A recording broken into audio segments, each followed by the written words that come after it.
Glad you could join us today on ETFA. Welcome to the program.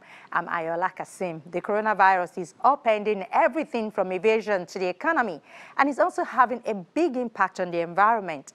Some of these are positive, like a big drop in carbon dioxide emissions as factories shutter and the economy sputters. Well, this is one of the negatives, and also growing piles of possibly infected waste like tissues and old face masks.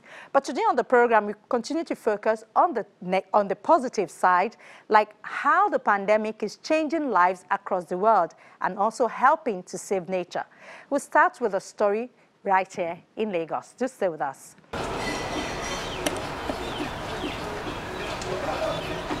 When Bambushi Adams heard about Nigeria's first case of coronavirus late in February, he knew the arrival of the pandemic in the country was going to adversely affect his business and those of many others.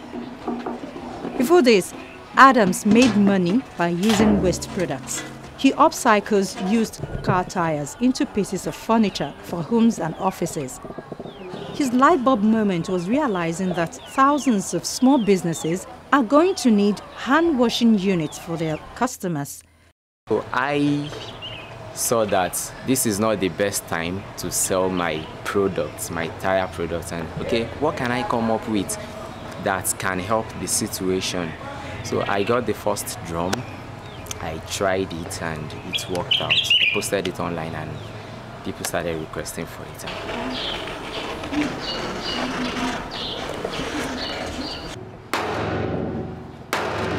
He does everything manually, that is, making the opening in the drums for the sink with a hammer and chisel. He makes two openings at the back of each drum. One is a water inlet and the other serves as an outlet. For those who don't have piped water close by, he only creates an outlet, and a bucket is placed on top of the drum to hold water for washing. Adam sells a unit for between 26,000 naira and 30,000 naira and has several orders on a waiting list after he posted pictures of his hand-washing unit on social media. My target clients are store owners, restaurants, schools, and places where the public visits to either get their foodstuff or drugs. And those places are not willing to mount a ceramics by the gates. Why? Because it will make it permanent. But in this case, it is mobile. It can be moved in and moved out.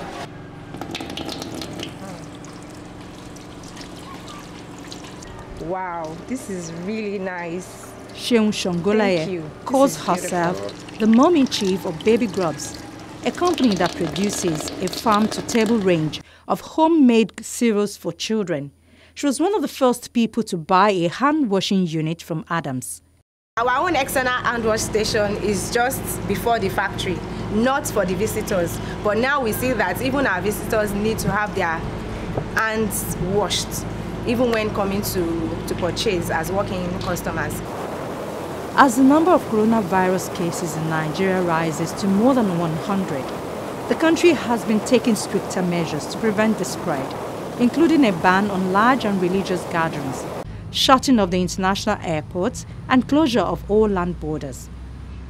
Lagos, the largest city in sub-Saharan Africa, with an estimated 20 million population, has been transformed by a week-long shutdown of public life imposed as part of efforts to stem the spread of the highly infectious diseases in Nigeria. The unpaved road leading to Sierra Leone's Watamba-Kilimi National Park was busy last month with men loading rosewood logs into flatbed trucks for export to China, an illegal trade that has devastated West African forests. Now the cut rosewood logs are stacked in piles on the park roads that cut across scorched parkland. They mark recent tree cutting and burning activity. Today, loggers have practically stopped. A crash in demand for rosewood in China due to the corona outbreak has led to an abrupt halt in illegal logging in this lush pocket of northern Sierra Leone, a rare upside to the pandemic that has killed thousands and left much of the planet under lockdown. Ismail Sese, has been harvesting timber for Sierra Leone's oldest park since last year. As his team load a small truck with cut logs, he says the loss of the Chinese trade has had a direct effect on the business. Then don't get sick right now. So they have gotten sick, and Chinese people aren't allowed to come and go anymore. All these people were the only ones to come here and help us by buying the timber. Chinese demand for rosewood, which serves a growing domestic furniture market, has fueled illegal logging across West Africa, including in southern Senegal, where thick forests have depleted fast in recent years despite a ban. The Sierra Leonean president banned exports after he came to power in June 2018, except for wood already cut. Logging for domestic use is allowed, but the government says that logging in the park goes far beyond supply for home demand, and it does not have the resources to stop it. In Watamba Kilimi, more than 1,100 square kilometers of park are protected by 27 unarmed rangers. Sierra Leone's National Protected Areas Authority says they have been overwhelmed by the influx of illegal activity that has been going on in the park recently. Former park ranger at the Watamba Kilimi National Park, Musa Kamara, wants to see radical action to protect the forest and the wildlife. Without weapons, no one can remove these people, talking about illegal loggers, from the park. The people who come to destroy the park, I can feel it to my heart because I know the benefit of the national park.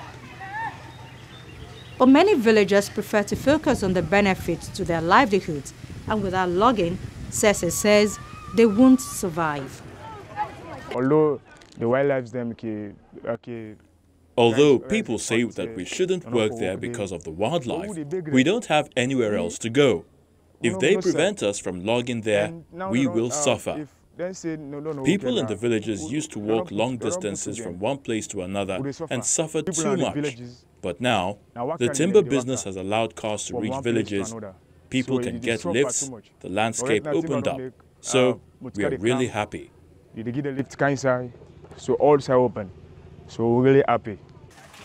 Land around the park is agriculturally poor. Determining how much forest Watamba Kilimi has lost is tough. Most satellite data tracks the loss of high canopy forest, but much of Sierra Leone, including Watamba Kilimi, consists of low canopy forest savanna, loss of which is harder to detect. Watamba Kilimi National Park, about 200 kilometers from Freetown, is the only extensive area of savanna woodland and grass savanna which is protected in Sierra Leone, and environmentalists are saying the level of protection is woefully inadequate. Its primate population, especially the chimpanzee population, is exceptional. There are 9 species of primates, including some threatened with extinction. They also have pygmy hippopotamus and leopards. Rosewood, highly prized in China, which is the largest importer, is the most trafficked wildlife product in the world, more than elephant ivory, rhino horns, and pangolin scales combined. A rosewood canopy bed in China can fetch up to $1 million. The Environmental Investigation Agency says an estimated 30,000 companies in China are involved in the rosewood industry, which generated a domestic revenue of over $22 billion in 2014. The EIA report on the trade in hongmu, rare and valuable redwood, used primarily for antique-style furniture in China, said that in 2014, exports from West Africa had grown more than 1,000-fold over 4 years. Meanwhile, Kenyan fishermen have been handed an unexpected boon. A rush of customers as consumers shun imported Chinese frozen fillets for highly caught fish from the glittering shores of Lake Victoria. Kenya imported $23.2 million worth of frozen fish from China in 2018, that's according to the International Trade Center. And fishermen have long complained that the cheap imports were strangling local trade.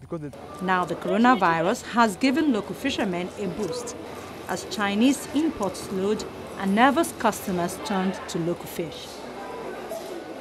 But the government is warning that the market will soon face shortages unless imports from China resume. Kenyan fishermen like 38-year-old Maurice Misodi, whose skin has been weathered by the sun and wind during 2 decades on the water, have had a bumper month.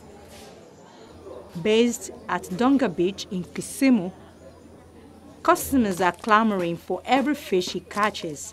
Misodi says the Chinese lockdown seemed to have dried up imports of cheaper Chinese fish. The fishermen are really now smiling at the Lake Victoria region because we are receiving more visitors. Right now, when you see Donga is really crowded with a lot of the residents of Kisumu coming to buy the fresh fish because people fear the Chinese box fish due to the coronavirus. The price of a kilo of Nile perch, which was $2.50 a month ago, has shot up to $3.50 today. Fish trader Mary Didi, her colorful head wrap dipping as she bent over a wooden boat full of fish, says she usually buys from Chinese suppliers, but now turns to Misodi. A kilo of fish from China goes for 150 Kenyan shillings, while that of fresh water from Lake Victoria goes for 300 shillings. So it's a problem. And now that we have Corona in Kenya, and as it escalates, we come here to Dunga to get fresh fish that when you eat, you won't get sick. Donga Beach Management Unit confirmed sales had shot up in March. The beach registers a catch of between 1 ton to 1.5 tons of fish each day and sales have gone up from 50% to 90% in the last 2 weeks. Previously, fishermen would eat, barter or give away around half their catch. Presence of the coronavirus, those people who are selling China fish have got some disadvantage because at the moment they are unable to do their business. And I, as the person who is selling the lake fish, now I've got the advantage to sell fish with the price I want. Christine Adjambo, who is the government's assistant director of fisheries for the lake region, said Chinese fish usually made up about 50% of the market, but this had now fallen, although she could not quantify the fall. The two main Chinese fish importers for Western region usually sell 90 tons and 50 tons of fish per month, she said. But they haven't imported since November and are running down their stocks. If they run out, there will be shortages, she said. They're able to bring their fish because there's a gap they're filling. So which means if in future we're not able to get fish from outside, then there will be an empty gap left that is supposed to be filled. And then now we'll have some scarcity because they're not getting enough fish. Then that is likely to affect the prices. As humans everywhere are forced to self-isolate due to the coronavirus pandemic, lowering pollution levels have led to the unexpected prevailing of nature. Venice Canals, usually bogged down with tourists in gondolas and motorboats, are now crystal clear after the Italian government closed the country to foreign tourists and told Italians to stay at home in an effort to slow the spread of the virus. Last year, the canals were swarming with tourists and revelers for the famous carnival, but this year, on the 23rd of February, authorities cancelled the festival amid coronavirus concerns. Silence and clean air replaced the loud noise of tourists overcrowding the narrow alleys of the lagoon city and the pollution caused by powerful engines of motorboats used by residents and workers. And now residents can even spot groups of little silverfish swimming undisturbed in the calm waters of the ancient canals. The canal is definitely clearer. You just have to look at the canal when the water is very calm. There are no boats, there is no traffic. Definitely, it is cleaner. Harmful levels of pollution caused by cruise ships, which are typically seen sailing into the Venice lagoon, have dropped too. And the few residents who dared to leave their homes could at least enjoy a quick glimpse of the lagoon waters of the post-war period, when it was even still possible to bathe in the waters of the canals. According to new satellite data released by the European Space Agency, air pollution from nitrogen dioxide has fallen by an estimated 40% in 3 European cities, coinciding with a widespread lockdown to curb the spread of the coronavirus. The space agency's Copernicus Sentinel-5B satellite mission on Friday, the 27th of March, released 3 composite images showing nitrogen dioxide concentrations from the 14th to 25th of March 2020 over France, Spain and Italy, compared to the monthly average of concentrations from 2019.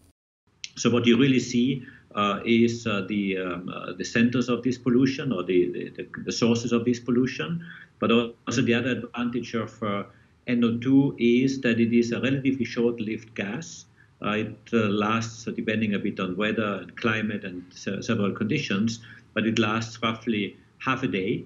That means it is produced close to the source. You can monitor it close to the source. Of course, it is then dispersed in the atmosphere with the weather, wind, and all the weather elements which you see. But it is quite a good first-level indicator of anthropogenic pollution coming from traffic and industry.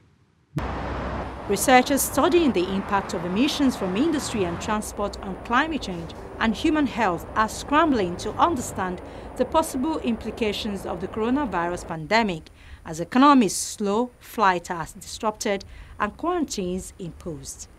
Spectrometers are measuring in different parts of the electromagnetic spectrum. In this particular case, we are having measurements, so we are taking measurements in the ultraviolet, in the visible, the near-infrared, and the shortwave infrared, and there are absorption bands of NO2, and that allows us, therefore, to measure the concentration of NO2 in the atmosphere. Nitrogen dioxide, a noxious gas emitted by cars, power plants and factories, is blamed for some respiratory and heart conditions. Almost every city-dwelling European is exposed to pollution levels that exceed healthy levels, according to a 2019 report from European Environment Agency. But campaigners warned city dwellers were still more vulnerable to the epidemic. Data analyzed by the European Public Health Alliance showed cities including Brussels, Paris, Madrid, Milan and Frankfurt have reduced average levels of nitrogen dioxide. The satellite pictures took a 20-day average picture between 5th and 25th of March and compared data with the same period in 2019.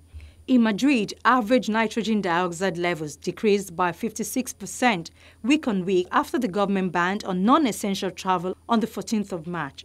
If you look at the maps, the most significant changes are the regions which are heavily populated and rely on fossil fuel-based transport.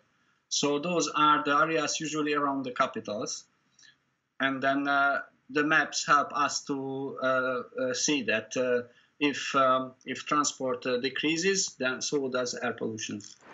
But experts warn those living in polluted cities may be more at risk from COVID-19 because exposure to bad air can weaken the immune system. Air pollution causes various chronic diseases like hypertension, diabetes, lung conditions, and if you suffer those conditions, you are more vulnerable to COVID-19, so you are less able to defend yourself against the disease. So that's a very serious risk. The world faces an unprecedented threat.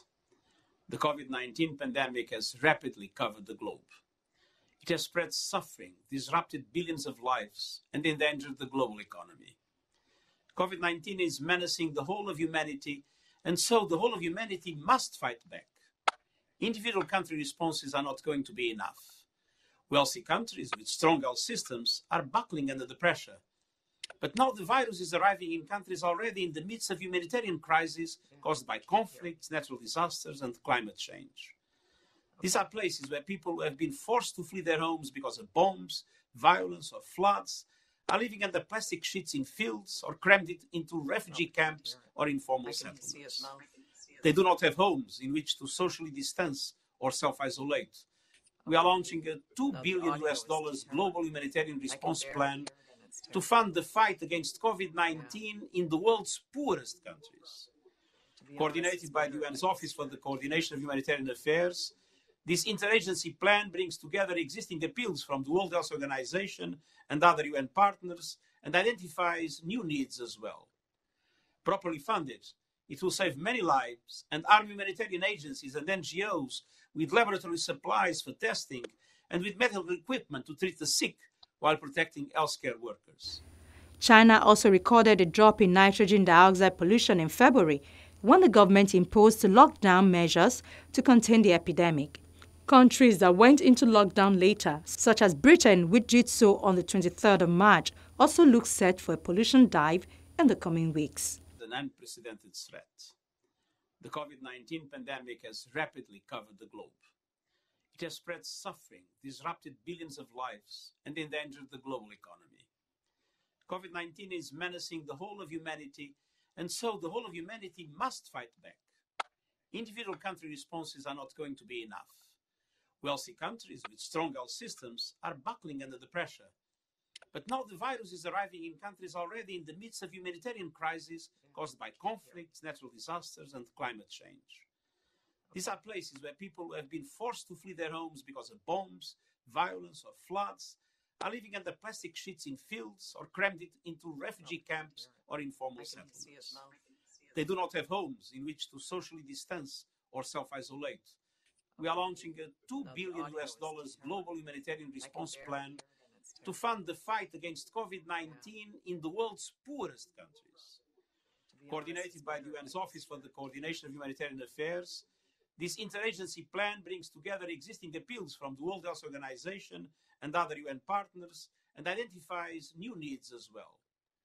Properly funded, it will save many lives and arm humanitarian agencies and NGOs with laboratory supplies for testing and with medical equipment to treat the sick while protecting healthcare workers. Meanwhile, on its part, the Chinese government announced a new special bill to further crack down on illegal wildlife trade, which will further intensify the country's nationwide campaign to curb all trading of wild animals. In southwest China's Sichuan province, police have cracked down on dozens of wildlife-related criminal cases during the past 2 months. More than 400 kilograms of bodies and parts of wild animals captured from illegal traders were buried in the city of Bazong, while some 200 hunting tools were destroyed. Among those buried were gorals, boas, squirrels, and muntjacs, many of which are under different levels of national protection. Next, we will further enhance the law and take stricter measures to effectively supervise our mountains, markets, domestication of animals, and breeding farms. Official data shows that since the coronavirus outbreak, more than 90,000 wild animals and some 5,000 kilograms of various related products have been confiscated nationwide. China's Ministry of Public Security says it will further step up efforts to fight such illegal activities following the announcement of a special bill. China's top legislature, the Standing Committee of the National People's Congress, recently rendered a decision which completely prohibits illegal wildlife trade and eliminated the consumption of wild animals, a practice believed to be related to the coronavirus outbreak. Geng Funeng, a National People's Congress deputy who had proposed banning wildlife consumption through legislation before the decision was finalized, praised the bill for its comprehensiveness and the timing of its approval. However, he also pointed out that more follow-up work is needed to avoid a one-size-fits-all approach in enforcement. We have to make it clear which wildlife are prohibited from being traded. The habit of eating them out of curiosity is dangerous and has to be banned. But it's another thing when it comes to other purposes like medical use. For thousands of years, we have domesticated many plants and animals to serve our health.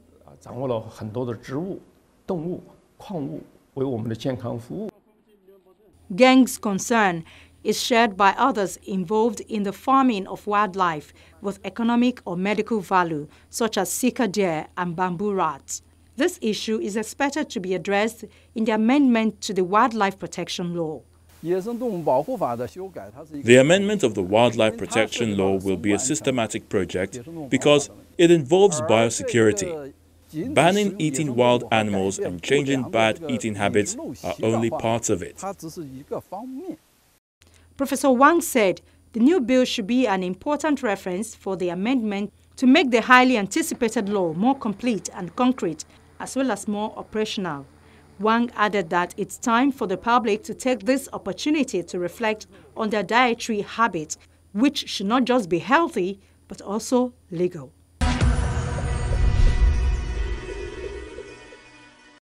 That's our program for the day. Thank you for watching our inbox head file at channelstv.com. It's available for your comments and your questions. You can also view this episode and other episodes of the program by visiting our YouTube channel, youtube.com/channelsweb. Do click the playlist menu and then click head file. We'll see you next week.